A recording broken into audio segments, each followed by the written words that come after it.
Okay, now we're going to look at a slap. Okay, now for this, your training partner holds the pad here. Right, now the slap is going to be delivered up here. I haven't found a training partner yet who will hold the pad like that. All right, so get it like that, and then you move to the side of your training partner. Right. You want this pad in line with your sternum here. So if I'm here like that, so you can see, these are in line here because the slap's coming here. So it was here. Obviously no one's going to hold a pad there for you. So you need to either move your training partner or move yourself. So we'll come at a little bit of an angle here so it's easier for you to see. So this is pointing here. Right. Now, lots of important things with this slap. It's a slightly different movement because it is more round than a straight elbow. It's a bit more like this elbow. So we've got what we call more of a side-to-side waveform. So do you mind putting this one underneath a little bit more, just in case I miss, because I've not got very good aim. So we're going to do the same principle of the hitting hip accelerating. The non-hitting hip, think of it as that hingy sort of thing, over the ankle, right? And then the weight transfer, shoulder behind. Now you're going to have an illusion of the hand coming back because of the hip driving forward. But my hand hasn't moved. But you have an illusion of it doing this because my body moves, but the hand doesn't go back. Right? Because if I was looking to slap Theodore and I went, he probably would know it was coming, right? Even if he knew nothing about fighting. But if I was here like that, I don't want any trouble and moved over, so I'm going, might not see it. Right? So the slap's going to come in here. Another important thing is that your arm must never be straight. Because if you get this movement correct and you land here with a straight arm, and you're hitting a solid object here, which we're doing. Obviously, if it was up on the head, it wouldn't be so solid, but this is a solid mass here. Your lower arm stays where it is, and the rest of your arm carries on, and you damage your own elbow. So we want a bend in the elbow. Also, a lot of people talk about when they do slaps, they try to turn it into a palm strike and land with this and stuff like that. It's technique, great if you can do it. If not, just land your whole hand on, it doesn't matter. Once I show you where you're going to hit, you'll see it does not matter. So your whole hand goes on. Other little thing you need to think of is what we call time on target. I don't want you to hit and come straight off. Because think of it like this. You're accelerating through, and if you bounce off too quick, your body weight hasn't had a chance to catch up. So you just leave it on there that little bit longer than you think is necessary for the strike to have the most effect. Okay, so we'll start to touch first of all. I'm not going to hit, just to touch so you can see the movement. So it's here. This is in line with the center of your chest, with your sternum. Nice and relaxed. And accelerate the body and touch. Make sure you got this bend. Make sure the heel's up. Make sure your hips through. And this goes on last. Nice and relaxed. And then gradually start to increase. I'll start a little bit and then increase. Right? Nice and relaxed. And in. Nice and relaxed. And through. Nice and relaxed. And through. And leave it there. Nice and relaxed. And through. Feel that going inside. Mm-hmm. And that's delivered up here. Now, just to show you what I mean, I'm obviously not going to hit. But this, just here, is your target area. So if you look from the ear down to the collarbone, down this big muscle here called the sternocleidomastoid muscle, and then down here. We call this triangle shape here, we call this the anterior triangle, anterior being in front. And this one behind here is the posterior triangle, posterior being behind. So the sternocleidomastoid is the center, the front triangle is the anterior triangle, behind that is the posterior triangle. Doesn't matter which one you hit. If I'm not going to hit, obviously, but this into here, believe you me, it knocks people spark out. I've knocked a few out with it. The funniest one, if anything's funny about a knockout, was when I hit a guy here and then I saw two legs go like that past my face. He literally went over like this. It was only later I realised there was a little rail here, so he actually sort of like spun round the rail sort of thing. But as he was hit, two legs just went like that really fast. Okay, we've had loads of people, all our door security staff, police officers, etc., thousands of them. Every time they've slapped somebody, they've knocked them out every single time. Just here is your target area. Don't worry about targeting too much, you just hit. Now, one of the best ways of getting there, somebody's in your face arguing, whatever they're doing, we need to do something to do what we call move the soldiers. So he's arguing with you and say, forget it. Everybody looks. Everybody looks, especially when you feed in some input here. Everybody looks, and then that leaves this open for the strike. Trained fighter looks. I don't want any trouble, leave me alone. He looks, bang, in comes the strike. Obviously not that slow behind it, it's boom, and off. Everybody looks, and as soon as you input on one side, they react to it. Immediately their defences are here, they're looking here because that's where you're going, and it opens this up. So slow motion, if you go with me this, because you know it's coming, you look here as I do it. He looks, this is now open, and the strike goes in unhindered. Okay. That's one of the best ways we've found of getting there. It's just this very simple, boom, and they always look. If you want to adapt it for sport, you can. Thank you very much. Thank you.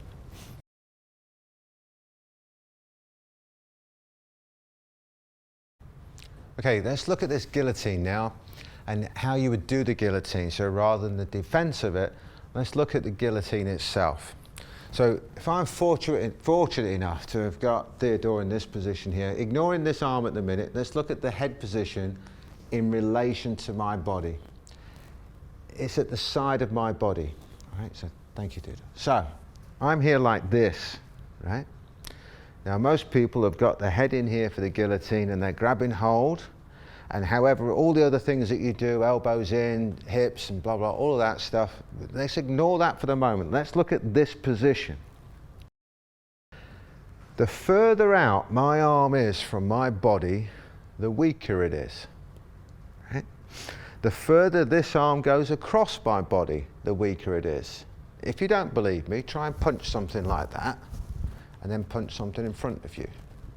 I'll guarantee you this is a lot stronger. Again, if you don't believe me, go and get a really heavy medicine ball and hold it out here, see how long you can hold it, and then bring it into the center, see how long you can hold it. So my job is to get Theodore's head and neck in my area of strength.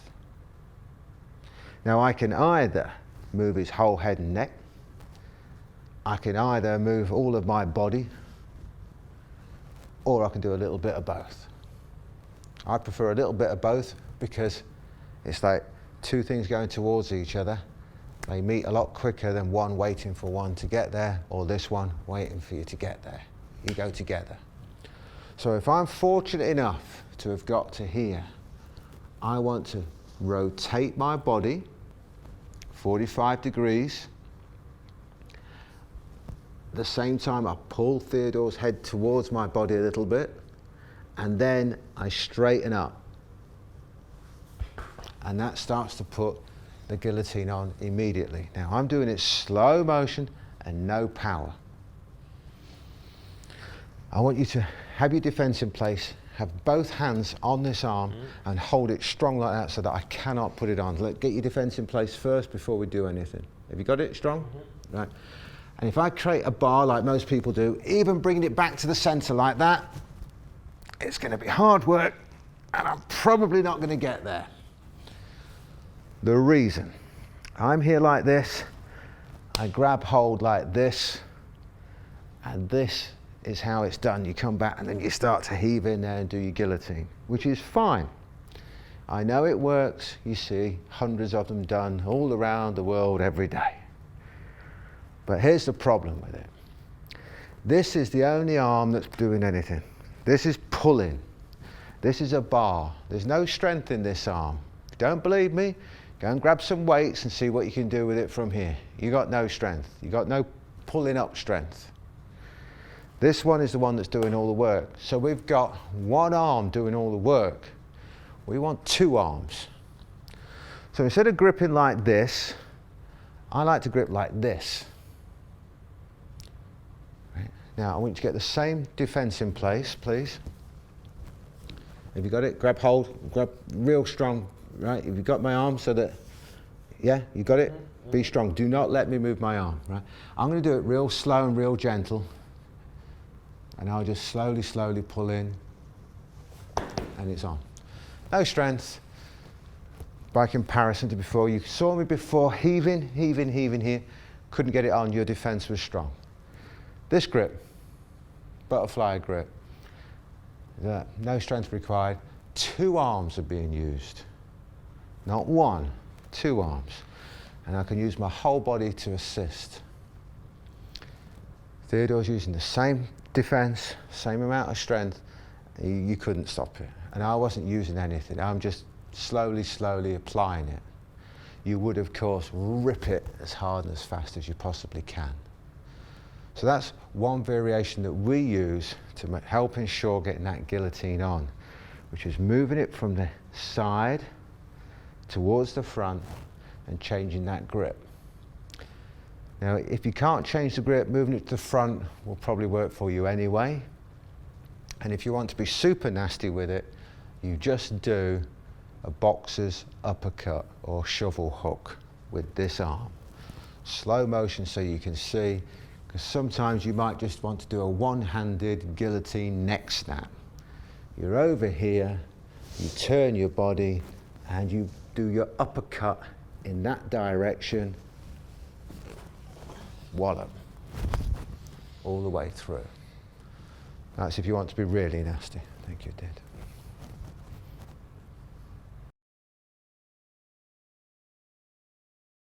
Okay, we look at this, what we call a leg sweep of death. Okay, show you the practice method for this because it's extremely dangerous. To give you some background on it, when I taught the police how to do it years and years ago, there were about 60 officers in the room. They had big cushioned mats like this. They knew the safety protocols, which you'll see in a moment. Everyone stuck strictly to the safety protocols. The mats were even better than this. And out of the 60 odd officers there were over 40 concussions on the day just from this one technique. Not even done full speed and power. Okay, so you have to be very careful with it. I'm going to explain it all the way through for you, showing you all the safety protocols, and you can see for yourself and just imagine what it's going to be like. So, it's okay, I'll be this side. So, we're going to assume for the moment that your opponent has got his left side forward. Okay, so you just put that forward just a little bit more, please, Steve. Thank you. Right. Now, how you end up here, there's a million and one ways. As long as they've got one foot in front of the other, you can do it, either this side or that side. So, again, it doesn't matter which side is forward. You're just going to, if it's this side forward, you're going to use this leg. If it's that side forward, you're going to use this leg. Theodore's got an injury on that leg, so we're going this side. Okay? So, there's some very important things that you need to understand. Is that this leg, your striking leg, you want to think of it more like a baseball bat rather than a kick. Think of it more like a baseball bat that swings. Now, this distance is completely wrong. We're not going to be out here with it. Most people think of a leg sweep as here or here, this sort of thing. We're going to be so close, it feels wrong. It's going to feel wrong for you at first. You're going to be that close. You're going to be right in here. Right in here. Now, if we just swap sides for a moment, please, Theodore. Just, yeah, and facing me, no, facing me, please. Right. So, this foot now, your supporting leg. It's very important that we understand where this supporting leg goes. It needs to go right in here. Right in. Now, if you understand as well about balance, you'll know that it's a part of where Theodore's lost his balance. So we're taking away one little bit of his balance. The striking side arm is going to be crashing into his chest or face. So with this one going here, ignoring the striking leg for the moment, this is all before the strike actually lands, the sweep part. This arm is coming through here and crashing into the chest. Knowing that we're already taking him to where his balance is lost and taking away this side here, so that he can't come this way, he can't fall into us this way, he can't escape this way. He's going to end up going that way as this strike comes in. So now we go back to where we were, so you can see this side. So we're here. This foot steps all the way through here. I'm going to leave out this arm for the moment. I just want to show you this bit. So now you need to concentrate on this bit of my leg. This bit of my leg, the top part here, is going to hit into here. Because basically, I want to bump this leg out of the way. Can you just lift this leg up, please? I want to bump, that's it, just, I'll support you. So lift it up in the air. That's it. I want to knock that one out of the way like that. And this is the bit that does it. Because once I clear this leg, I'm going to be literally sweeping away the back leg. So I'm not sweeping this leg, I'm sweeping this one at the back. So I need to knock this one out of the way first. So again, if you get... So I'm going to attack at this angle 45 degrees, going in this way, getting this supporting leg in as far as possible. And then this one is going to swing through. So if you just hold my arm just for safety so you don't fall, please, Theodore.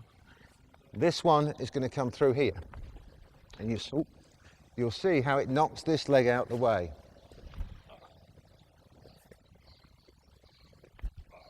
And you'll see that this one's ready to take this side. I'll show you from the other side.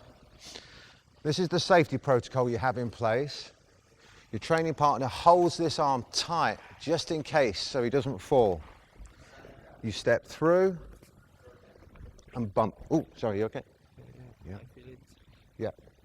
So we're looking to just bump this out the way. Okay, so I'm not going to do it, so if you just bear with me, I'm not going to do it, don't worry. So when you're doing this, you're driving in right the way through. I'll do it again, it's exactly the same. I'm not going to, so you can see the movement with it. You may have knocked something down, pushed him back, whatever, and it's here, right through. And again, so it's here, right through. And it's a devastating takedown. So if you want this side, I'll show you one more from this side. So it's here and through. Notice I'm stopping here for safety. You would just swing this all the way through. And what happens is that, do you mind holding that, please, Theodore? As this drives through to here, the body, if you imagine a stick going through here, the legs are both swept out like that, and the top half of the body goes like that. So you get this incredibly fast very quick takedown to the floor. As long as I put pressure on the top of the chest here, he goes down very, very quick. And the back of their head just smashes into the floor. So imagine what it's like out on the street on some concrete. It's devastating on mats. Remember, we had over 40 concussions on mats, people holding the arm ready for it, knowing it's coming. And these are trained people knowing it's coming, knowing how to break fall, ready for it, and we still had concussions. So imagine what it's like, full speed, full power, on concrete, and they don't know it's coming. Thank you, Theodore.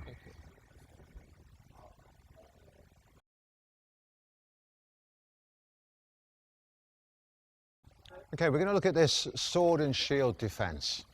Now, obviously, with a name like Sword and Shield, it goes back hundreds and hundreds and hundreds of years, and people sometimes talk about it like they invented it over the last few weeks or something. Right? But obviously, it's an old thing. Some basics of this to get right. So think of it like you've got a shield, and think of it like you've got a sword. So this front hand is the one that's doing all the defending, and the back hand is the one that's doing the attacking. Okay, so it's important that you remember certain things with the backhand. If you're a tall, rangy guy and you're using this for sport, you may have your hand across your chest, across your heart, which is a style, if you like, that came out, I think, Texas, believe it or not. So they would be here, rangy, and throwing it. If you look back at people like Vladimir Klitschko, things like that, his hand was here. The shorter guy may well have the similar sort of defense, but their hand higher up. It's still this sword and shield defense. Now the same thing applies for self-defense, this sword and shield. You might be stood up in front of somebody, but you're going to take an angle. You're going to have your hand here, which may be open, like when you're talking to somebody. You don't really want to do that because he might have a good idea what's coming, right? So your hands are going to be more open. This front hand is your shield. And it doesn't mean that it's a big round shield or a big square shield. It's your shield from the other person. It could be that it's a simple, you're here. It could be that it's further away. It could even be here. It could be here. It depends on how and when you need to use it and what the situation is. If he's aggressively coming towards you, it might just be to stop him in his tracks. Bearing in mind that if he's aggressively coming towards you and you stop him in his tracks, he's probably going to keep coming. All right? So you've got to think about all of these things whilst all of this is happening like this. It can change from somebody doing nothing to attacking you like a crazed psycho in the blink of an eye. So you've got to be ready for that. So this sword and shield defense, it's not static. We're stood here static at the minute, and if he moves, you know, you're doing something.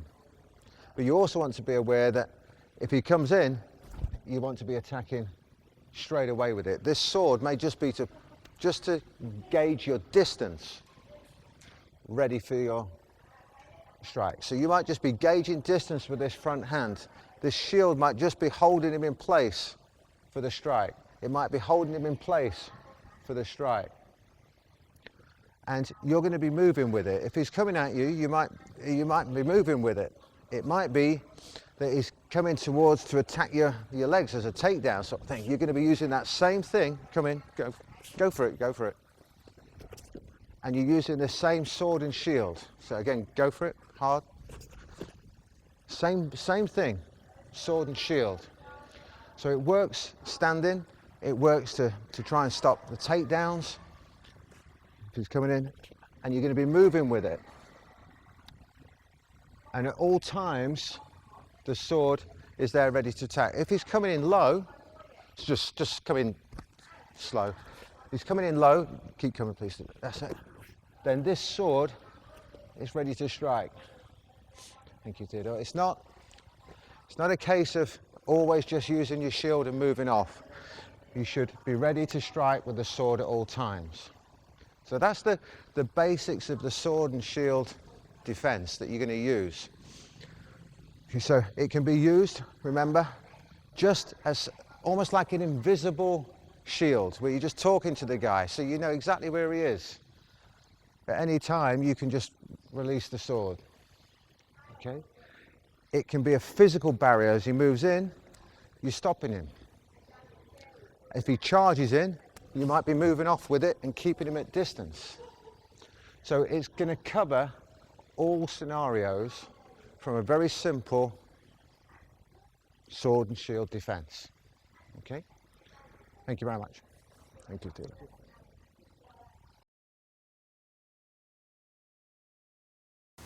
So we look at this wizard takedown.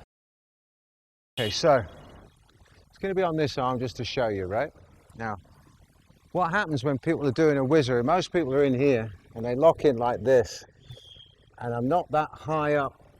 I'm fairly high, but not high enough up on this shoulder. So if I try to do a takedown, just resist me. I'm not going to get it. You can feel it's not going to work. Yeah. And even if I use a lot of angles here, it's not going to work for me. Things just going wrong because I'm not high enough here. I haven't got any leverage. I need to be up real high on the shoulder. Now, most people are getting very low with their whizzers, which is okay when you're defending stuff and you're moving off and you're going to be grappling, but we don't want to be grappling. We want to just take the guy down. So instead of being here with it, I want to be right up high. So I'm on top of his shoulder and I want to lock in tight. And then the takedown is very simple. Show you from the other side. You okay? Sorry. Yeah. So here, up high. High here. High. Lock in real tight. You can bring this up to augment if you want. But if I drop below his shoulder, I won't get it. He's too strong. If I get above his shoulder, now I'm okay. And I can get the I can get the takedown. Okay. If you're more of a striker, like myself and Theodore, then you may use this just to move him off to the side to start your striking. However you want, the choice is yours. So you can, if you just go with me this time, Theodore, so keep doing it. You can take it to here and use it for strikes, or you can take it all the way down and take them to the floor. The choice, as they say, is yours. Thank you. Thank you.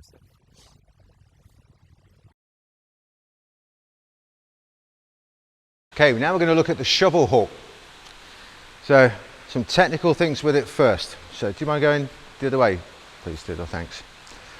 So, the shovel hook, right? Now, with the shovel hook, it's palm up.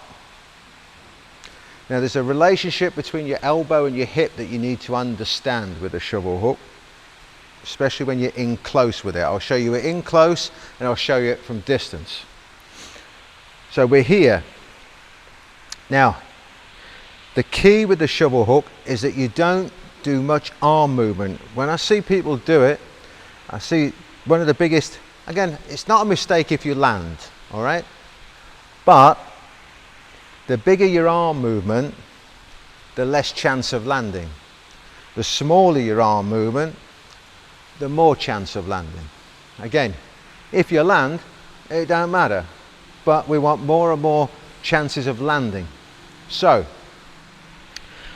from in close, ignoring everything else for the moment, we're down low and we've sunk our weight and we've twisted our shoulders. So we've now loaded the left hand side, in this case, because I'm punching with my left hand, we've loaded the left hand side of the body, we've loaded the left hand leg. So we sink down. Now we've got a little bit more weight on this side because we're going to transfer that torque, that twisting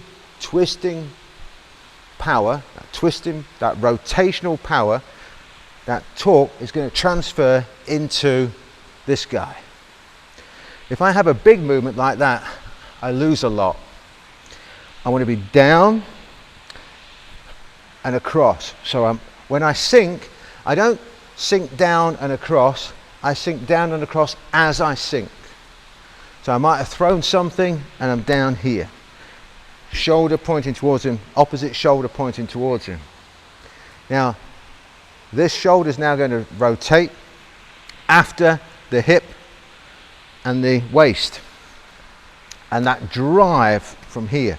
So that my elbow is almost connected to my hip so that it's here, short movement. So slowly that turns and in. And in. From a bit higher and in. In. If I'm further away, in. In. If I'm further away, in. In. I don't want to be doing this. It takes too long. I don't want to be doing this. If he sees me do that, he just pushes my shoulder and I can't hit him. So when I'm here, pop. And these are short, sharp shots. So it's this rotational torque that gives you all the power. So you're in here and it's whap, whap, whap. So you're here, pop, pop. Obviously with your training partner, you don't smack in one, so you get a bit better with each other.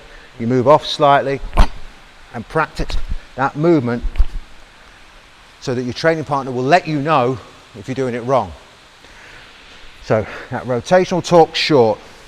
From distance, the two's already gone. As you're bringing the two back, boom, you shovel him. Shovel him. Similar to a low hook, some people mistake them for hooks, for normal hooks, but it's a shovel hook. The two's coming back, that creates the rotational torque, elbow and hip relationship, whap, and in. Look at Tommy Hearns, absolutely incredible at that shot. Look at Gerald McClellan. I can't remember the name of the guy he beat, but it was the second round or first round even. Shovel hook to the body. The guy was literally jumped in the air, rolling around the floor in agony because of the shot. And it came off of that two, and then that shovel into the liver. Devastating shot when you get it right. Thank you, Theodore.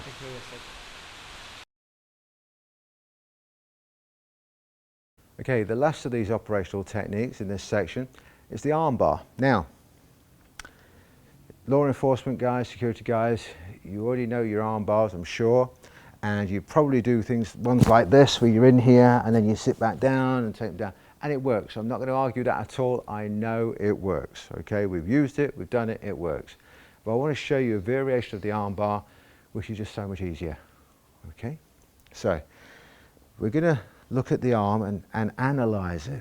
When we're in here like this and we're holding on to it like that, you don't know for sure, but I'll tell you, he's quite a strong old boy.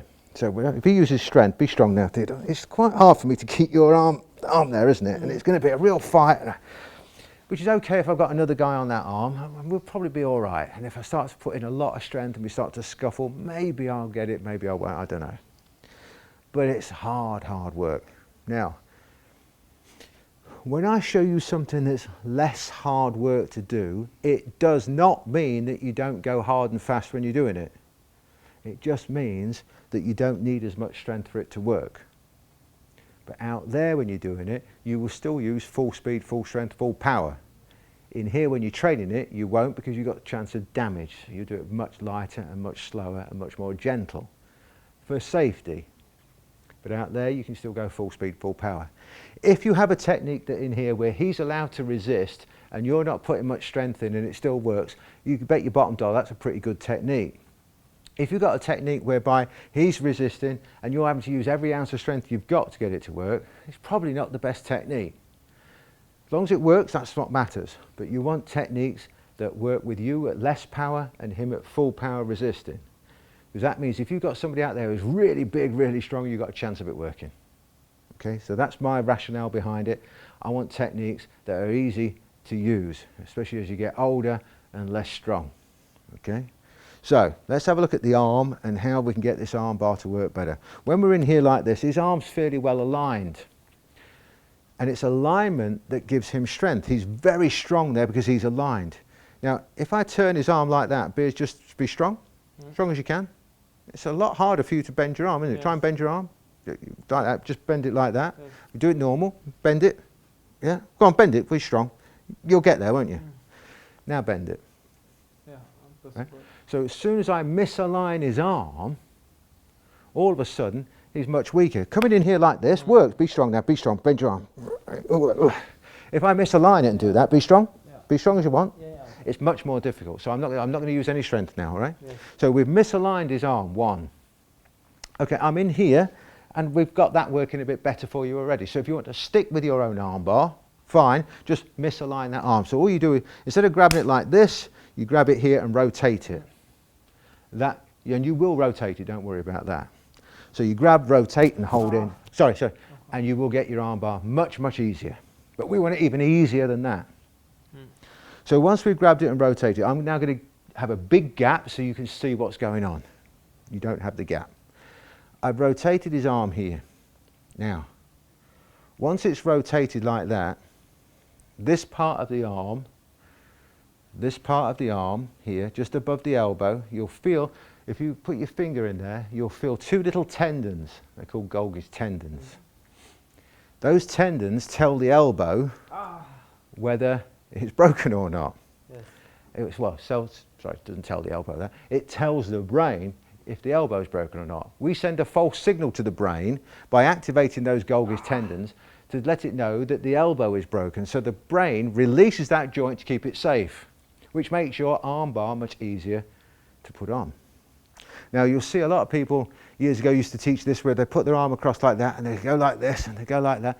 Yeah, it works. But when I go like this, I have a chance of missing it, especially in the stress of a real fight. I get down, it's not going to work, that's not going to work. Sorry, I know it's a bit painful at the minute.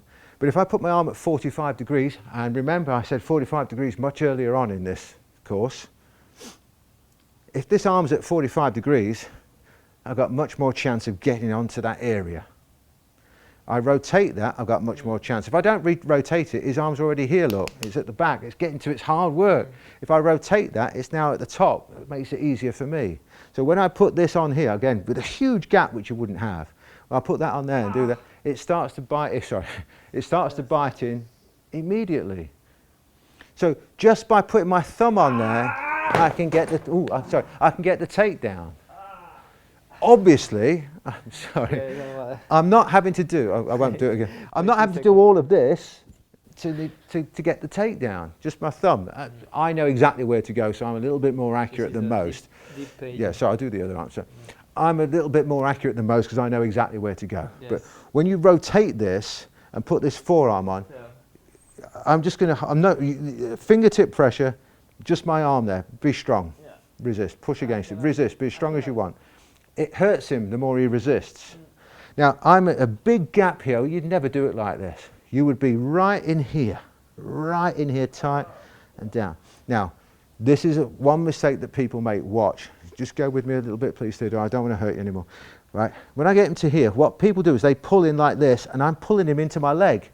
He knows what he's doing. He'll do a leg takedown on me. Yes. Don't pull them into you. Send them where you want them to go. So slow motion, I'll do this. When I'm here, I don't pull him into me. I might hold him in tight, but I push him away from me. That way, he can't come in to do the leg takedown on me. If I pull him this way, he's going to take me down.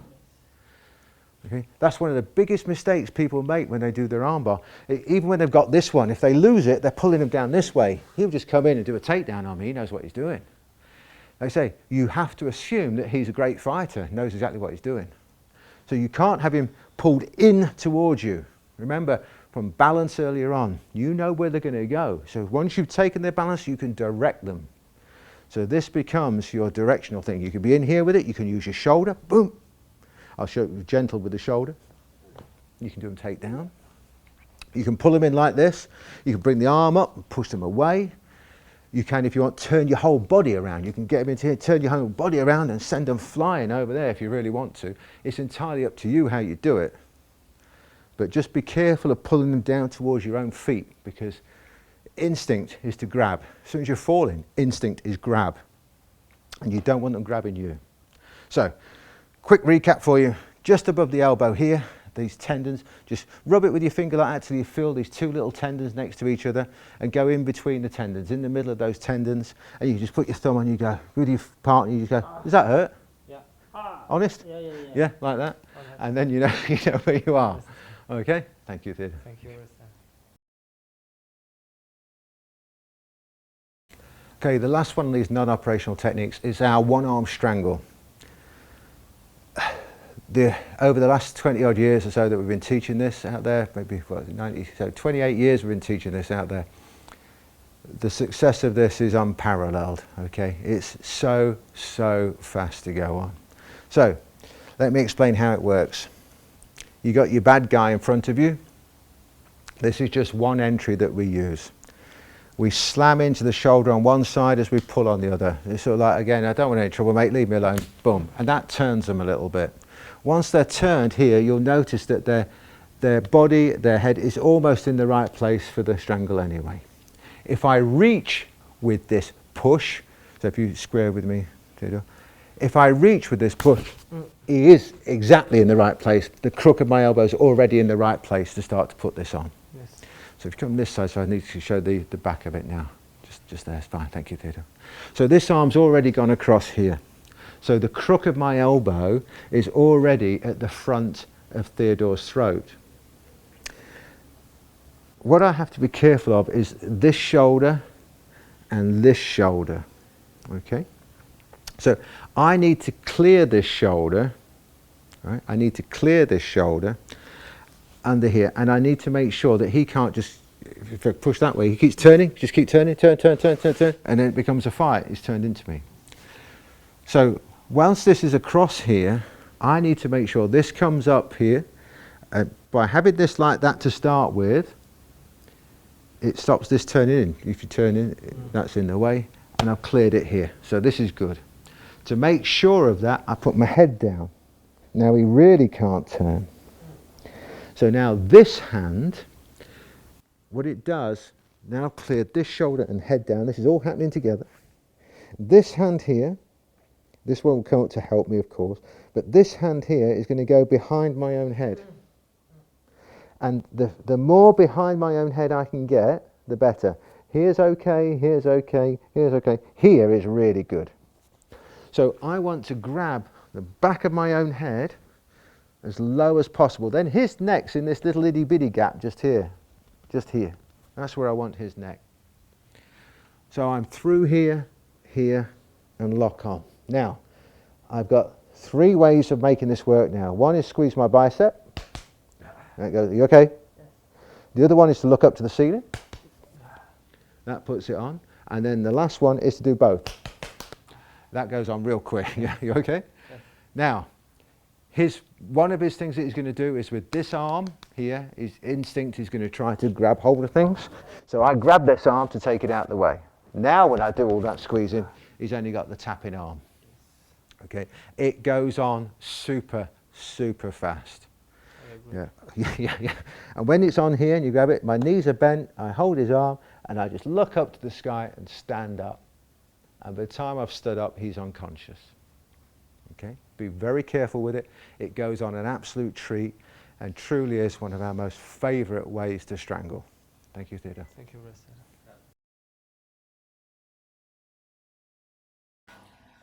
Okay, look at this point here on the torso now.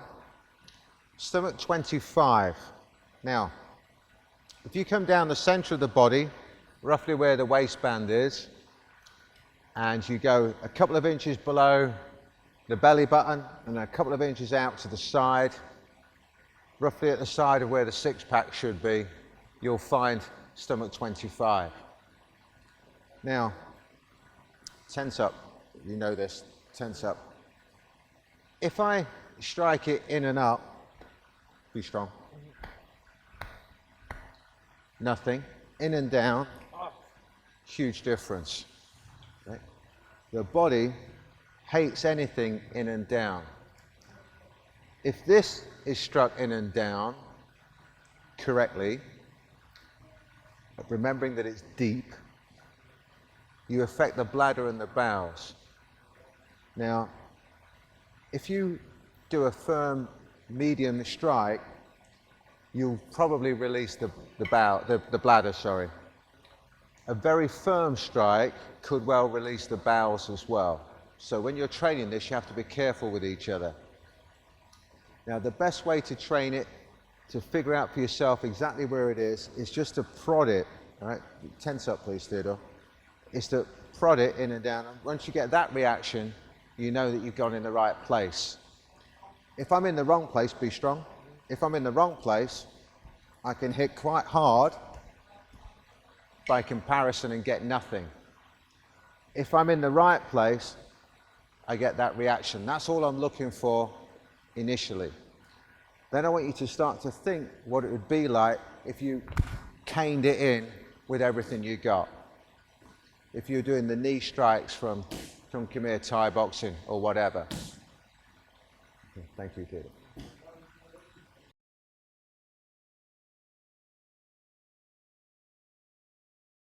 Okay, do you mind just standing like that again, please, Theodore? Okay, we're going to look at a point now called spleen 6. Ankle bone. Easiest way to find it. Put your hand on there so that your little finger is just on the center of the ankle bone. And roughly where your forefinger is where spleen 6 is. It's an easy way to find it. An even easier, albeit more painful way to find it, is to get your knuckles on and rub up and down there until you find it. You'll find it then, sorry. Right? That's an even easier way to find it, just here. Now, it is excruciating. I often say to people, if you only ever remember one point, make sure it's this one. Right? So, just here, the pain is ridiculous. Now, how can you use it? Well, there's a multitude of ways. If you just mind staying where you are, please, Theodore. If a foot is forward like this, and you've got any kind of kicking skills, you can kick straight into it. If you've got no kicking skills, you can stomp down on it. If you've got no stomping skills and no proper kicking skills, and you've got boots on, just toe punt it. Okay? It's just endless what you can do with it. Several times doing security on doors, our guys have had problems, well, not our guys, but people working with our guys have had problems getting people out of premises, moving them along, all sorts of stuff. And then a come up, simple kick on spleen 6, wallop, it's done. They're out the premises before you can even sort of like say boot. Again, on the floor, please, Theodore, if you're laying down. Again, if you've got somebody down on the floor, if you'd lay on this side, please. Just like that. That's it, just there, like that. So if you've got them down on the floor and this is available for you, the pain level is ridiculous. I'll do it very gentle, right? If you just press down on there, it's there. And he's used to kicking crap out of legs, heavy bags, hard objects, non-stop, taking kicks, blocking kicks. But this is one that you can't do anything about. Now, what we tell people for self-defense purposes, if you truly are worried about your own health and safety and getting out of a situation, if you're fortunate enough to have got somebody down, stamp on this as hard as you possibly can. Stamp and go. Because even if it doesn't break and finish the fight, they're not going to be running afterwards. They're not going to be chasing you. They might hop after you, but they won't chase after you. So do not move, because I'm not going to touch it, right? So for a self-defense situation, it would be a boom, stamp down on this as hard as you can. I'll do this as gentle as I can. Look. Wait. Right? And I don't know how to do it more gentle. You would stomp on there with everything you got. Oh, getting bigger. All right. So train that one safe and gentle. Find where it is. Once you know where it is, you'll never forget, because the pain will just suddenly hit like there's no tomorrow. All right. And your training partners will never forget where it is and how painful it is. Thank you, Theodore. Thank you.